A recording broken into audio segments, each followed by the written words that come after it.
Alright, what is up, you guys? Welcome back to the channel. We've got an Alliance War video against MWO today. And so very quick, this first fight we got kicked in the nuts. You'll see what happens. There's like not much I could have really done, honestly. Except just basically gone for a parry first instead of hitting into her block. But I mean, it's just so unpredictable that I feel like there really wasn't anything I could have done about it. But you'll see at the very start of the fight, I go in to hit into her block, she dashes back and she's able to counter me right away. So there goes half of my health already. And the worst part is that I really needed that health because I'm running Resonate.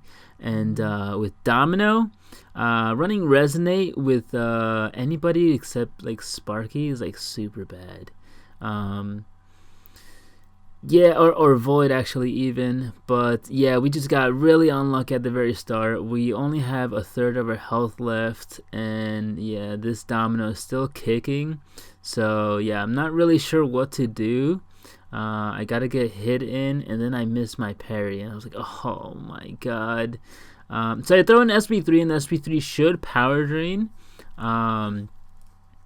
So we're looking in rough shape. Get her down to 64%, and she uses her SP3 immediately, which I know is a bug. Omega Red had this bug as well, where you got to an SP3, you threw it, and the opponent would just be able to throw an SP3 immediately, and the power drain just wouldn't be fast enough. So, waiting on this fix, man, it just sucks that we started off the fight with losing more than half of our health. So, took an L there. I believe it was the only death that I had. My bad. But yeah, only 87k health left. Or I'm sorry. Let's see, 106k. Was that like 57? 67k health left. Let's see. Yeah, it's probably like 67k. So we're going with Namor, and it's not the best matchup, but I just didn't want to revive Warlock, just because I know with Warlock I would have just been dead again, or I didn't want to heal him all the way up to full, especially after I just died with the same champion. So we're going in with Namor, and so anytime that we can, we're gonna try to hit into her. Just gotta watch out that if we bleed her, she will gain some power. So I'll be baiting SP2s and as soon as possible. There, luckily, so we had unlucky, and then she threw her SP1. So sometimes you don't land your parry. Throw in an SP2 and then she's down. So luckily that actually really went well for me. Considering the matchup, Namor versus Domino isn't the best case scenario, but it did work out in our favor with everything else. Alright, so we've got a 6-star at rank 1, 88k health.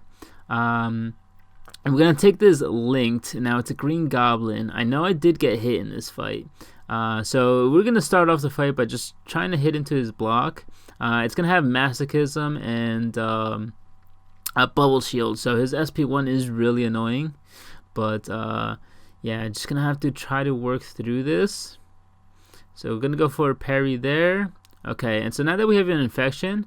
oh, that was weird. Now that we have an infection, every time he heals, it's actually going to help us out with the power drain.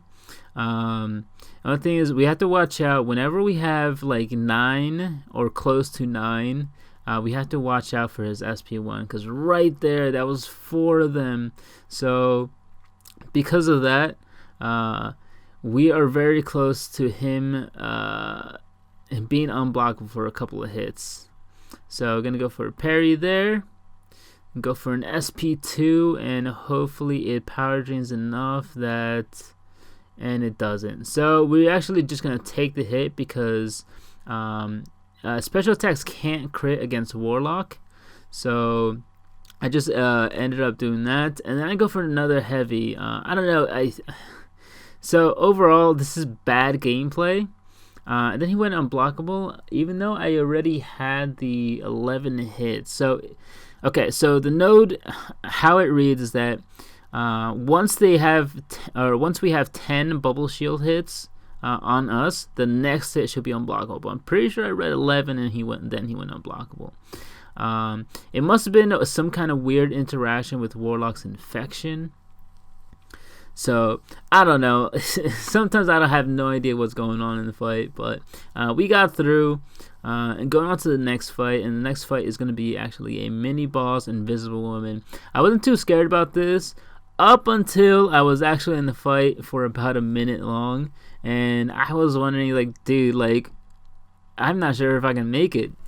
So, Invisible Woman's, her bubble shield, whatever it's called, the shield that she puts up like every so often is based on her boosted health. So whatever end health she has, and I was like, okay, it's fine. We should hopefully be fine. We just gotta, whenever her shield is down, we just gotta really burst her down. So just doing that at the very start of the fight. It's not taking too long. So as you can see, she's down to 14. And there, so she goes invisible, and that's fine. But now we gotta go to an SP3, and I forget if she's knocked down or after the timer runs out, she puts her shield back on. So just throw it heavy, because I know her invisibility triggers. So we have to watch out for the invisibility. We have to watch out for the shield as well. Because I don't want to be throwing my SP3 and then her shield pops up, because that's going to absorb all the damage. So yeah, we're going to try to get that down. So far we're looking good, and now we can throw our SP3. Just going to get a little bit more Imperious Rex charges. So we finally throw our SP3, and we're 49 hits in. And I'm hoping, alright, please, we need to do some damage. She's still at over 80% health. We're a minute and a half in, and so I'm like, come on, alright. And then I see her health bar going down. I'm like, alright, this is, alright, we're looking good. Throw another SP3, and like, yes, this is looking fantastic. So, yeah, very start of the fight, I was pretty nervous, just because her health just would not go down. So there we go, another SP3, go in for the SP2, and that takes her down. So very happy with that result.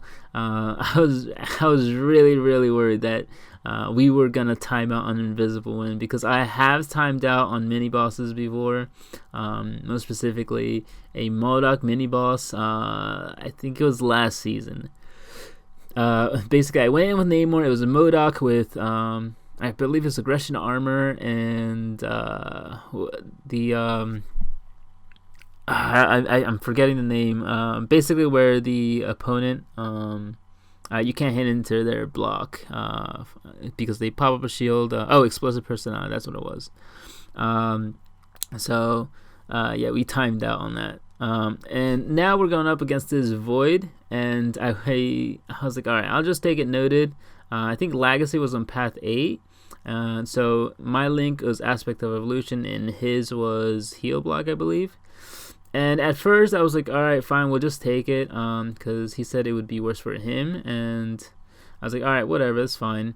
And now I remember why I don't take this linked, is because of the amount of block damage that we take due to the Aspect of Evolution plus the power gain. We stopped critting as much. And yeah, basically all the damage we've taken has been from blocked hits. We've parried 2 SP2s. The first one did like 1300 or something, and the second parried SP2 we took 2000 damage. So yeah, this is exactly why I don't take this this fight linked, and yeah, it's really hurting.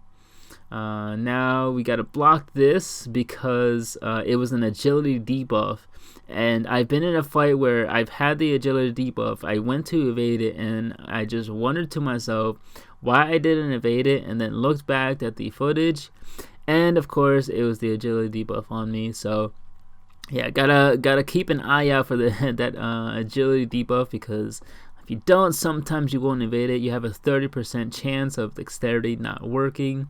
So you're better off just not dexing it at all, because of the chance of you just eating the whole special, and especially on an aspect of evolution where he's gaining more attack, he's gaining more crit resistance, more power gain. So yeah, it can get pretty dangerous pretty fast.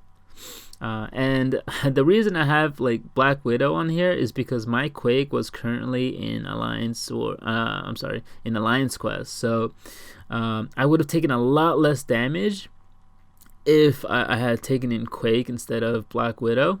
I feel like Quake is so underrated for Alliance War. But yeah, for both of these fights that I'm taking right now, I would have taken in Quake for. I did play somewhat bad in these fights, so I'll admit to that. But yeah, with Quake, I know for sure I just wouldn't have taken like virtually any damage at all. So in here, as you can see, I'm getting hit quite a bit. I'm not sure what it was. But yeah, it's just like not dexing, it's like not registering.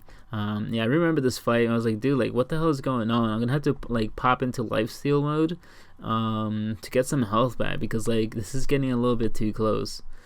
So but yeah, with Quake, this Mephisto would have been so easy, and that Void would have been pretty easy as well, especially because she would be able to prevent Void from activating his debuffs as well. And yeah, this Mephisto would have been quite a joke.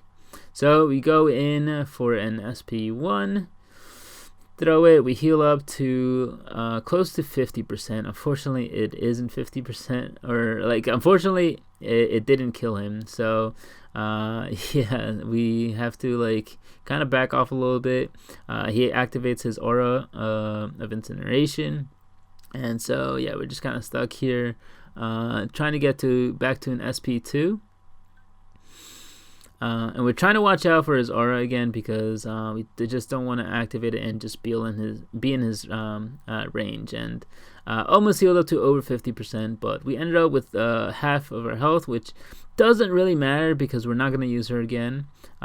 Legacy and I forget who else took the last champion. I believe it was Kakarot. It was probably Kakarot. Kakarot usually takes path 9. And now on to the last fight in this war, and it's against a Nick Fury. And this one was a little dodgy as well. It was like I'm not sure like if I got lucky, or it was probably like me getting lucky, but you'll see it once the thing comes in. But at the very start of the fight, so right before we start, we are gonna boost with health and a champion boost as well. We're currently not running suicides, so if I'm running suicides, I will be very reluctant to throw on a health boost, just because suicides scale off of boosted health, and then which means I would be taking more poison damage and more bleed damage with suicide. So yeah, sometimes if you see that, sometimes I'll pop certain boosts, and if I'm running suicides, you'll know, he didn't pop a health boost because he's running suicides. Especially for like Quake, where you just Quake and Bake, she's super suicide friendly, just because you never have to throw a special really with her. But yeah, at the very start of the fight, we actually activate a lot of his tactical charges, which is kind of interesting, because the fact that so I know he's going to start with a certain amount, because Namor is considered an Avenger, but the thing that was kind of curious is that when I was attacking into him, he was activating a lot of tactical charges. I believe as a mutant, it's down to like 25%. Yeah, so I just noticed that the number was going up pretty fast. And all right, we're gonna go through for the SP3. I do mess up right after, I believe, another SP3. So we throw this, we finally get in some damage. I believe this does about 20,000 damage, so pretty good damage. And then we go in for another SP2, and I believe this one does 30,000, I want to say. So 50,000 from 2 SP2s that cost us pretty much nothing. So very good. Let's see, 31,000, and I do what I normally do. I didn't realize he had an SP1, but basically, yeah, usually I run in after an SP2, or I mean SP3, and I'll have enough juice to just hit him with a SP2. So basically I run in, I cancel the medium animation with a special attack, but unfortunately he had an SP1 and he just threw it. I've noticed that if the opponent has a special attack and you run into them immediately after an SP3, they will always throw it. So yeah, learning experience, and depending on the situation, I'll probably never do it again. But yeah, this fight in the end does go pretty well. Go for an SP2 that doesn't kill him, and I'm anticipating him to run into me, and I kind of missed, but in the end it caught him, so took him down. So got this path down, one death unfortunately at the very start, but managed to clutch it up in the end. I hope you guys enjoyed this reward video, and I'll catch you guys in the next one. Take care.